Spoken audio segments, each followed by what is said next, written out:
ख़बर शामिल कंदासीं हाला खां, जिथे मार्केट चौक वटि मुड़िस सां झेड़े बाद औरत ॿिनि ॿारनि समेत ज़हरीलो पाउडर वापराए छॾियो आहे, जंहिंखे अस्पताल मुंतक़िल कयो वियो आहे। हाला खां ख़बर अवां ताईं पहुचायूं पिया। रीमा सोलंकी मुड़िस इमरान सोलंकी सां झेड़े बाद पंहिंजे ॿिनि ॿारनि समेत 7 वरियनि जे हसनैन ऐं 6 वरियनि जी अरमीन समेत ज़हरीलो पाउडर वापराए छॾियो, जिनखे अस्पताल मुंतक़िल कयो वियो आहे।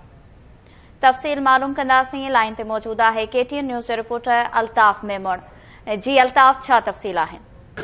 जी बिल्कुल ही हाला जे मार्केट चौक वारे इलाइक़े में वाक़ियो पेश आयो आहे, जिते मुड़िस खां झेड़े खां पोइ औरत जेका आहे, रीमा नाले औरत आहे, उन पंहिंजे मासूम ॿारनि जेको हसनैन आहे 7 सालनि जो, 6 वरनि जी अरमैन आहे नींगरी, उन समेत जेको कपिड़नि जे धोअण में इस्तेमालु तेज़ाबी पाउडर थींदो आहे उहो पी छॾियो आहे। ॿारनि खे बि पहिरे छॾियो आहे ऐं जिनखे नाज़ुक हालत में हाला जे तहलका अस्पताल आंदो वियो, जितां औरत खे जेको इंतहाई गंती जोगी हालत में सिविल अस्पताल हैदराबाद मुंतक़िल कयो वियो आहे। चयो वञे थो त मुड़िस खां झेड़े खां पोइ कमरो बंदि करे पंहिंजे घर अंदरि औरत मज़कूरा इंतहाई क़दम खयो, जंहिंखां पोइ दरवाज़ो तोड़े औरत मासूम ॿारनि खे हाला जे तहलका अस्पताल मुंतक़िल कयो वियो। डॉक्टरनि जो चवणु आहे त ॿारनि जी जेका हालत आहे उहा ख़तरे खां ॿाहिरि आहे, जॾहिं औरत जी हालत गलती जोगी आहे, जंहिंखे हैदराबाद सिविल अस्पताल मुंतक़िल कयो वियो आहे। मुड़िस खां झेड़े खां पोइ जेको आहे सो मुबैना तौर ते घर अंदरि ई वाक़ियो पेश आयो, जंहिंमें औरत पंहिंजे मासूम ॿारनि समेत